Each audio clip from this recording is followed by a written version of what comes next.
Now let me come back to you immediately, Professor George Ayittey.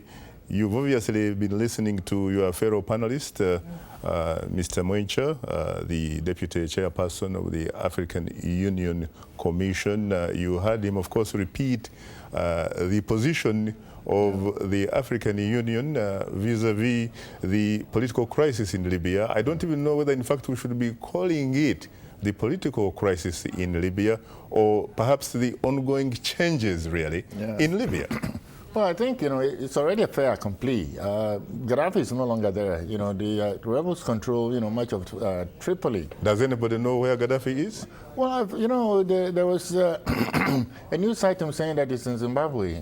The Mugabe sent his Air Force just, to sort of prime off from Libya to... That's what the opposition in Zimbabwe are saying. The only thing we know, of course, is that President Mugabe is, I think, part of the government of unity, expelled the Libyan ambassador with his staff after they had decided to replace the old flag with the new flag. Yeah, precisely. There's something very, very interesting is happening in Africa. I mean, in Gabon, for example, Mabongo was among the first to recognize the transitional government and offered the Libyan ambassador an opportunity to sort of defect and seek asylum. I think he has been consistent in the sense, of course, that his country happens to be one of the three, as you know, which voted in favor of the UN resolution.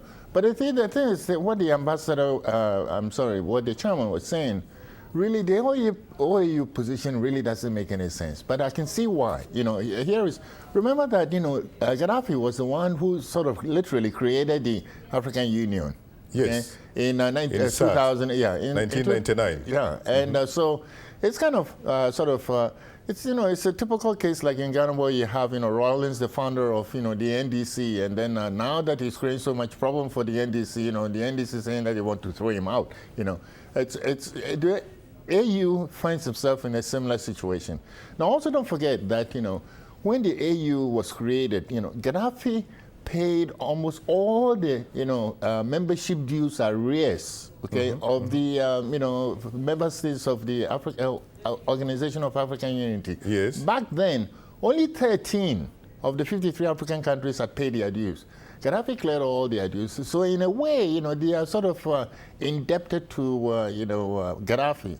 And here they are, finding that, he's under attack by rebels. So the allegiances is somewhat torn. Are you suggesting that there might, in fact, be what some might characterize as an apparent conflict of interests here? Well, it's more than that. It's a conflict of interest, you see. But this is a lesson in not practicing what you preach, That is a lesson for the AU. I mean, look, Gadhafi himself, here is, Gadhafi who's arguing for, advocating for African Union. And yet, if you go to Libya, they had no parliament, they had no constitution. He never believed in democracy. Well, okay. In fact, he always said that elections were actually beneath him because he was a revolutionary. Well, he was, and so what was the AU, advocating or proposing?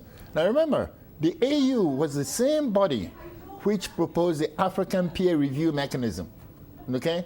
And here was the AU, which was also advocating, to uphold the standards of democracy. And yet, the person who created the AU wasn't practicing it. And at one time, in fact, he happened to be the chairman of the African Union itself. Well, now look at the current chairman, Obiang of Equatorial Guinea. He's also another dictator who has been in power for 32 years. That's very true. I mean, it's a joke. What about some other good things, frankly, that the brother leader, the king of the African kings, Colonel Muammar Gadhafi did? There are a lot of other good things, as we even heard from Ambassador Herman Cohen. Ambassador Cohen mentioned that, there was a lot of Libyan investments across Africa, okay? That's number one, okay? And also he had grand ideas, not only about the African Union, okay, but also about the United States of Africa. He also wanted to introduce a currency which was backed by gold, for example. So, he had a lot of, good ideas. But at the same time, he also had, did a lot of bad things in Africa. He supported not only Charles Taylor, but also for the Sanko of Sierra Leone, the rebel leader. I mean, well, he supported a lot of people. He supported Yoweri Museveni of Uganda. Yeah. They supported Idi Amin. Yes. He supported the African National Congress. Yes. He supported so many causes. He did in Africa, but you see, the thing is, he only discovered, black Africa, okay? After the Arab world, it rejected him, okay? So in a way, it was, a sort of, I don't know whether it was a genuine love for black Africa or whether he was trying to use black Africa to further his own, what about, political ambitions. What about his admiration for another great African Arab leader, the one time, of course, strongman of Egypt, Colonel Gamal Abdel Nasser? Gadhafi, apparently, when he took over, when he seized power after overthrowing King Idris, 1969, he said the man, really, who was his mentor, the man he admired most, was Nasser. If you were to look at his admiration and some of the things that he may have done and compare and contrast him with Nasser, how would you place Colonel Muammar Gadhafi, the brother leader? Well, the thing is, he wanted to be more than Nasser. He actually wanted to be the leader of the Arab world. Yes. Okay. But so was Nasser. Well, so was Nasser. Yes. Okay, but you see, Mubarak wasn't going to allow him to do that. Okay, and that's where the friction came between Gadhafi and also Mubarak and also the other African Arab leaders in the Middle East. And that's why he fell out with them. You see, under Nasser, you had the United Arab Republic of Egypt and Syria at the time. Well, and of course, you know that Nasser was a great Pan-Africanist with your brother, the Osage for Kwame Nkrumah. He was, yes. But, Egypt, I remember Egypt was a large country, okay? And here's Libya with just about 6 million people, okay? And you're looking at Egypt with, I think, population of more than 50 million. So, Egypt is about 85 million. Yeah. Sorry for the correction. Right. But then, here's, Libya trying to play a big role in the Arab world where, population-wise, Hosni Mubarak felt that, it was rightfully the Egypt to play that particular role. Let's go to the lifeline of the show, which are the telephone callers. Let's go to Tedler from New York. Good afternoon, Tedler. Yes, good afternoon, Shaka. I am terrific. You mean you were able to survive Hurricane Irene? Well, I mean, as you know, that we were okay. I mean, we were really overblown, the case, but we did fine anyway, Shaka. So what about the political Hurricane Irene in Africa, in Libya, as we talk? I was really surprised. I want to ask George Ayittey, this question of NATO's involvement in Libyan affair has even divided the diaspora. I mean, we are talking every day, and here Africans are even divided. I personally doesn't endorse any foreign bombardment of any African nation, and whereas some of my friends, they say that as long as the bombardment removes the tyrant, that is okay. I mean, I'm worried that if we are really taking our chance on foreign air force, then any African country can overthrow its tyrant. I mean, 6 months, forget about it. 6 months is too short. So if we in Ethiopia, we have insurgency for the last 20 years. So are you going to call NATO for air bombardment to remove Malasa Zenawi? This is what I don't understand.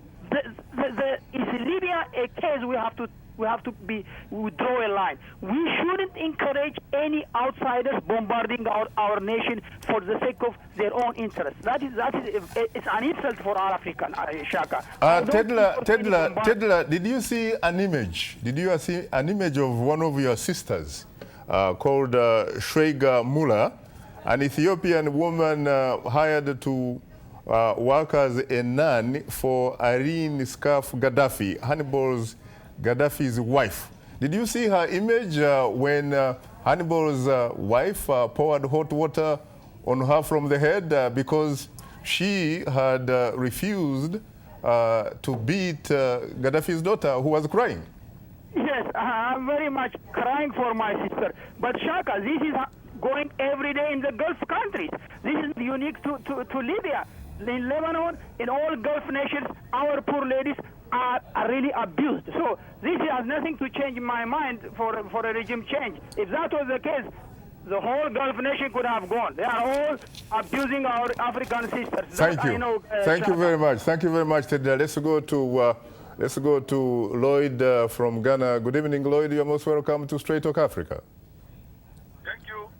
You're most Thank welcome. you, Chaka. Yes, sir. How are you today? I'm good. How are you too? Hugely terrific, Lloyd. Yeah, I'm hugely terrific. That's good. So what is your question, please? Anyway, I greet my big brother, Ayittey. Shaka. What does that mean in English for those of us who are illiterate in Ga, if it is Ga or Chui? Good. I'm asking my big brother, how are you, my big brother? I see. Yeah. Anyway, Shaka, I love the question that you just posted to the guy who spoke before me. Yes. Did he see the picture of the Egyptian woman who has been, hot water has been poured on her head like plugging the feathers of a chicken? Shaka, something is happening, and it will be very good. There should be a serious education in Africa, because what we hear all the time is that America and France and British and other Germany, because they are fighting in Libya, is because of the oil. And I'm trying to ask a question: that do the Americans, Germans, British, and the French, do they eat the oil with bread like a jam? This is wrong. I'm sure we are all witnesses to what happened in Ivory Coast when the African Union couldn't do anything. Who rise up? It was Nicolas Sarkozy of France who rise up against the nonsense that is going on in Ivory Coast. And today we are having that peace in Ivory Coast. Today, Muammar Gadhafi. So do you have a question? Do you have a question for Mr. Mwencha, who happens to represent the African Union, Lloyd? Shaka, I didn't hear him quite clearly. But what I'm saying is that the African Union is a toothless bulldog. They can't do anything. I see. Nothing they can do.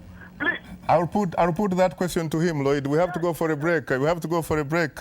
So I hope you'll find some space in your beautiful Ghanaian heart to forgive me for that.